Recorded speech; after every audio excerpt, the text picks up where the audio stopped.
Hello, good morning students. अभी इससे पहले वाले वीडियो के अंदर मैंने आपको चैप्टर 10 यानी एरर्स इन क्वांटिटेटिव एनालिसिस में यथार्थता और परिशुद्धता के बारे में बताया था।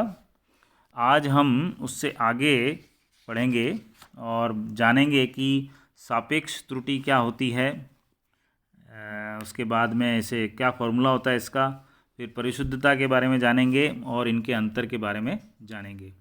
तो जैसा कि मैंने आपको बताया था, जो न्यूमेरिकल हमने किया था उस न्यूमेरिकल में हमने एब्सोल्यूट एरर भी निकाली थी और हमने जो रिलेटिव एरर है उसको भी निकाली थी। तो रिलेटिव एरर का जो फॉर्मूला है वो है निरपेक्ष त्रुटि E अपॉन अत्यधिक संभाव्य मान यानी ट्रू वैल्यू। और उसको जो है निरपेक्ष त्रुटि हम कैसे निकालते हैं, O माइनस टी यानी observe value minus true value, और उसको हमको क्या करना है, ट्रू वैल्यू से डिवाइड कर देना है। तो ये आपको देगी सापेक्ष त्रुटि। तो रिलेटिव एरर निकल गई, और रिलेटिव एरर को हम दो तरह से जो है प्रदर्शित करते हैं। पहला प्रतिशत के अंदर यानी 100 से उसको मल्टीप्लाई कर दो, सो E upon T into 100 will give you percentage error, and E upon T into 1000 will give you part पर 1000। ये इस तरह से PPT और परसेंटेज, ये दो हमारे मेथड्स हैं जिसके द्वारा हम सापेक्ष त्रुटि को प्रदर्शित करते हैं। फिर उसके बाद हम देखते हैं कि किसी भी प्रेक्षण में यथार्थता की वृद्धि करनी चाहते हैं, मतलब यथार्थता को हम बढ़ाना चाहते हैं, तो उसके लिए हमें अधिक से अधिक प्रेक्षण करने होंगे।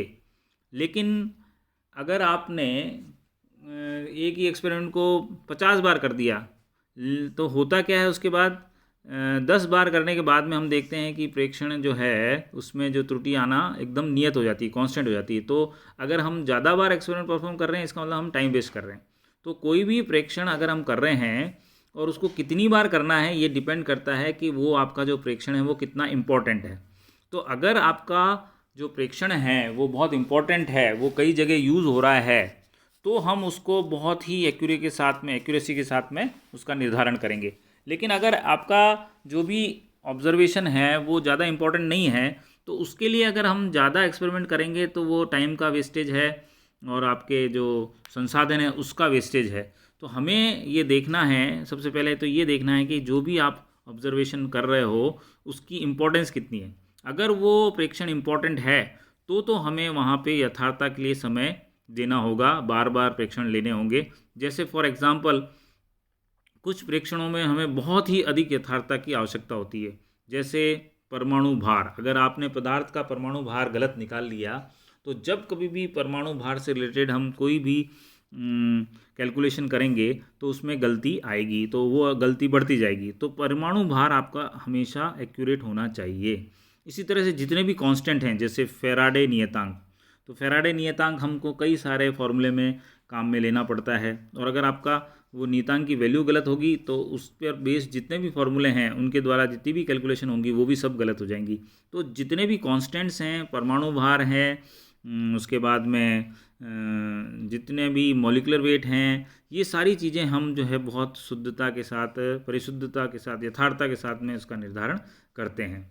और जैसे अब ऐसे एक्सपेरिमेंट भी हैं जिनमें हमको ज़्यादा समय वेस्ट नहीं करना है। जैसे आपको कह दिया कि ये पहाड़ है, इस पहाड़ की अंदर कौन कौन से मिनरल्स हैं इसकी सैम्पलिंग करनी है। तो उसके लिए हम क्या करेंगे, हम केवल मात्र क्या करेंगे, 10 से 15 जगह जो है ड्रिल करके वहाँ से थोड़ा सा सैंपल ले लेंगे और उन सबको मिक्स करके फिर उसका एनालिसिस करेंगे। तो चट्टान के परीक्षण के अंदर हम 1/1000 भाग तक की भी यथार्थता ज्ञात कर लेंगे तो बहुत है, इससे ज़्यादा उसको यथार्थ नहीं करना है। लेकिन परमाणु भार जब करेंगे तो हमको 10 भाग तक भी जाना पड़ सकता है। तो प्रेक्षण कितने लेने हैं, कितने करने हैं, वो उसकी इम्पोर्टेंस पर निर्भर करता है कि वो प्रेक्षण कितना इम्पोर्टेंट है।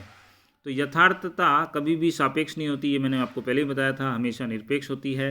और इसके द्वारा प्रेक्षण के सही होने की जांच की जाती है, और हर यथार्थ मान परिशुद्ध होता है। यानी परिशुद्धता का मतलब ये है कि कोई भी एक्सपेरिमेंट बार बार आना। इसको मैंने आपको यहाँ पे बता रखा है। ये जो चित्र आप देख रहे हैं, जो भी निशानेबाज होता है वो निशानेबाज क्या करता है कि उसको टारगेट दिया होता है तो वो टारगेट पे हिट करता है।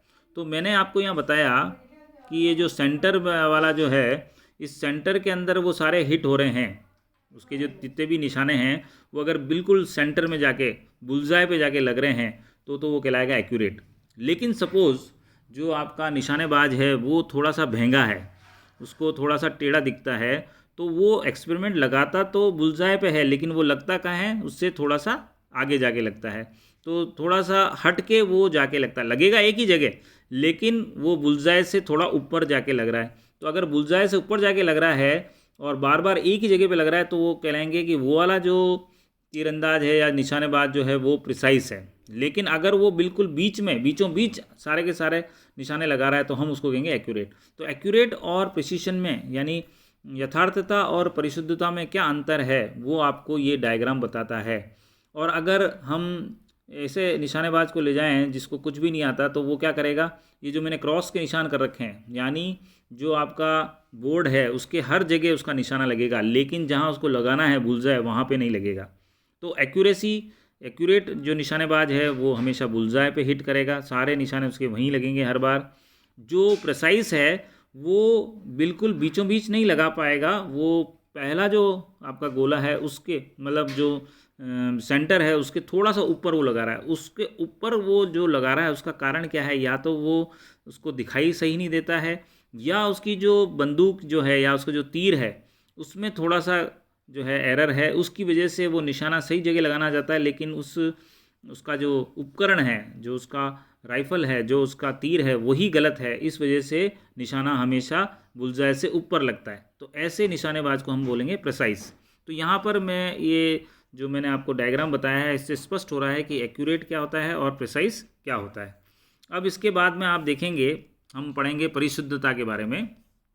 कुछ विशेष परिस्थितियों में जब किसी माप को सही ज्ञात नहीं किया जा सकता, यानी उसकी ट्रू वैल्यू हमें पता नहीं हो, तो जब किसी भी परिणाम की माप की हमारे पास में ट्रू वैल्यू नहीं होती है तो हम क्या करते हैं, वहाँ पे परिशुद्धता निकालते हैं, उसको हम बोलते हैं यथा तथ्य। यथार्थता की जगह अब क्या नाम आ गया, यथा तथ्य यानी एग्जैक्टनेस। तो एग्जैक्टनेस को ही परिशुद्धता के रूप में ज्ञात कर लिया जाता है। परिशुद्धता क्रम में लिए गए समान गुण या राशि के अनेक परिणामों के माप की पुनरुत्पादकता को बताता है।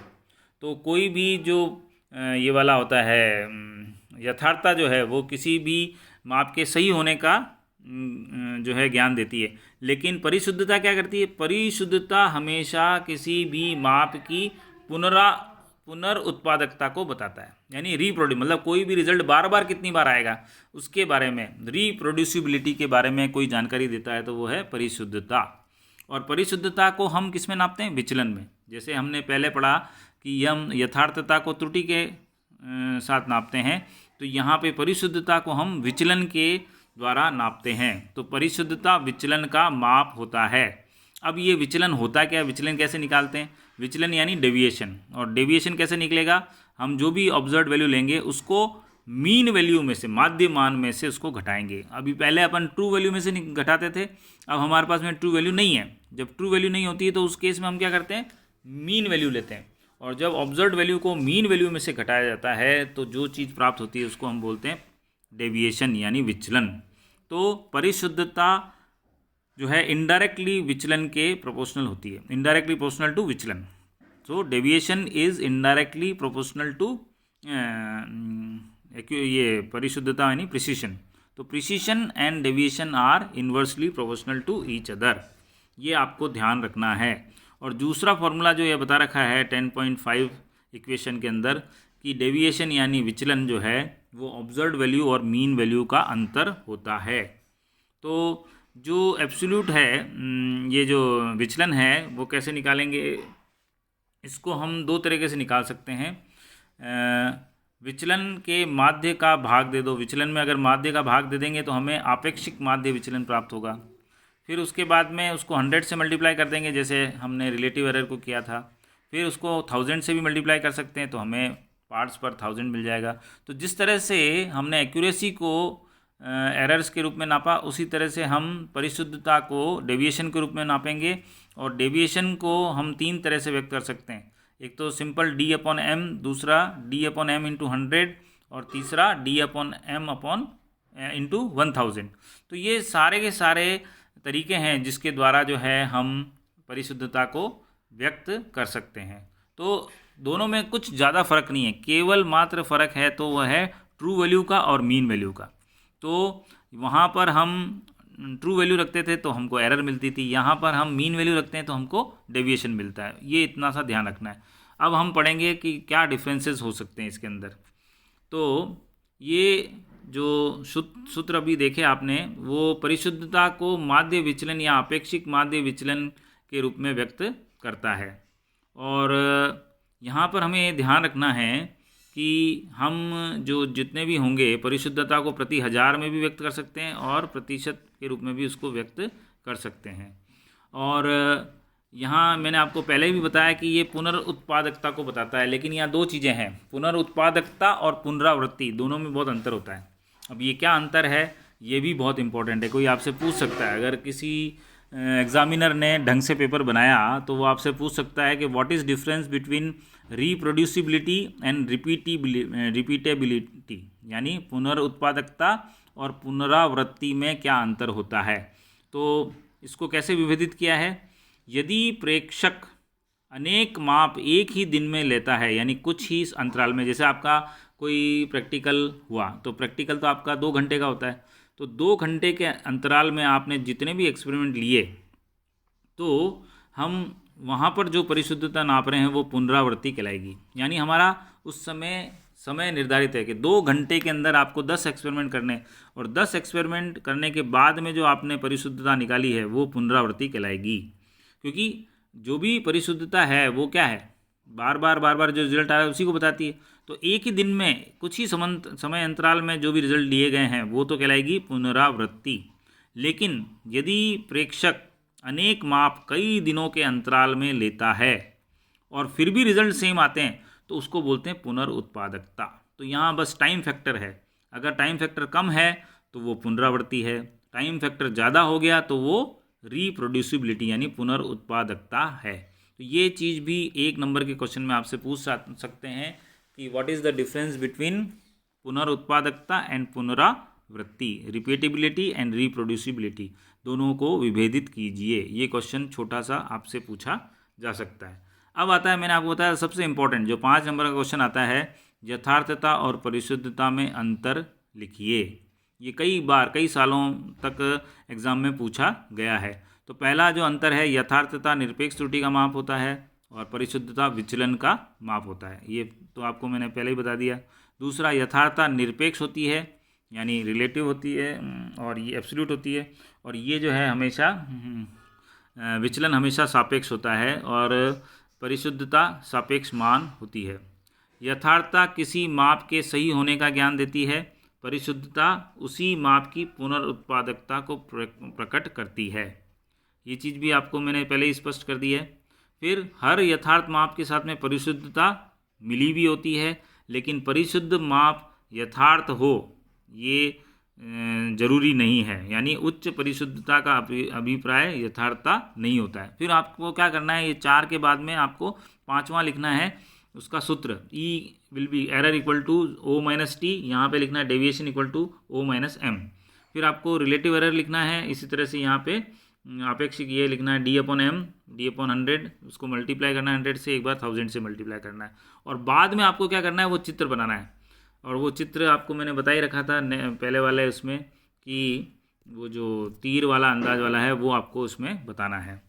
फिर एक उदाहरण दे रखा है इसके अंदर कि यदि 3 छात्र ABC को कोबाल्ट का रासायनिक नमूना दिया हुआ है और उसमें कोबाल्ट की प्रतिशत मात्रा निकालनी है, तो हर एक छात्र ने एक्सपेरिमेंट परफॉर्म किया लैब में, और छात्र A ने ये रिज़ल्ट निकाले, छात्र B ने ये निकाले, छात्र C ने ये निकाले। तो इसमें आपको स्पष्ट नज़र आ रहा है कि जो छात्र A है वो हमेशा यथार्थ है, और यथार्थ के साथ साथ परिशुद्ध भी है, क्योंकि उसका हर मान जो है वो 10.19, 10.21, 10.20 बिल्कुल एक दूसरे के करीब है, चारों मान एक जैसे हैं। तो जब एक जैसे चारों मान हैं तो वो एक्यूरेट कहलाएंगे। लेकिन और ये तब है जब आपका जो रिज़ल्ट है, मतलब ट्रू वैल्यू आपको दे रखी है, ट्रू वैल्यू कितनी दे रखी है 10.20, तो यदि आपकी ट्रू वैल्यू 10.20 है और अगर आपका छात्र ए 10.19, 10.21, 10.20, 10.22 रिजल्ट निकाल रहा है, इसका मतलब वो एक्यूरेट है। लेकिन वही छात्र बी द्वारा क्या किया गया, जो भी रिजल्ट निकाले गए वो एक जैसे तो हैं, लेकिन वो 10.2 से हटके हैं। वो कितने हैं? 10.56, 10.55, 10.58, 10.58। तो ये रिजल्ट एक जैसे हैं, पुनरुत्पादकता पुनः रिपीटेडली हो रही है, रिपीट हो रहा है रिजल्ट, लेकिन वो जो आपकी ट्रू वैल्यू है उससे थोड़ा सा डेविएट हुआ है, उससे विचलित हुआ है, इसलिए उसको विचलन कहेंगे। तो इसको हम विचलित मान है ये, और इसको प्रिसीशन कहलाएगा। तो इसके मान सारे के सारे प्रिसाइज हैं, क्योंकि ट्रू वैल्यू से अलग है। तो ट्रू वैल्यू से थोड़ा हटके होने से ये सारे मान प्रिसाइज मान कहलाएंगे। तो फर्स्ट वन इज़ एक्यूरेट, छात्र ए एक्यूरेट है, छात्र बी प्रिसाइज है। लेकिन छात्र सी जो है वो न तो एक्यूरेट है, नीदर एक्यूरेट नॉर प्रिसाइज। तो छात्र सी के जो परिणाम हैं न यथार्थ हैं न ही परिशुद्ध हैं। तो वैसे तो हर परिणाम में त्रुटि होती है, लेकिन हमारा यही प्रयास रहना चाहिए कि अब इसमें जैसे छात्र सी हैं, इसके कई जो मान है उसको हमको त्यागना पड़ेगा। जैसे 18.72 है, ये 10.20 से बहुत अधिक है, तो ऐसे मानों को हम त्याग देते हैं। ऐसे ही 15.6 जो प्रतिशत आ रहा है मान, ये भी बहुत ज़्यादा है, तो ऐसे मानों को हम फिर काउंट नहीं करते हैं। अगर काउंट करेंगे तो मीन वैल्यू डिफ़र हो जाएगी, मीन वैल्यू डिफ़र हो जाएगी तो आपका रिजल्ट भी डिफ़र हो जाएगा। तो हमें हर प्रेक्षण को एक्यूरेसी के साथ में करना है। और ये जो टेबल है परिशुद्धता और यथार्थता वाली, इसको भी बहुत ढंग से तैयार करना है, क्योंकि ये हर बार आपसे पूछा जाता है। तो आज के इस लेक्चर में इतना ही। नेक्स्ट लेक्चर में हम और आगे पढ़ेंगे।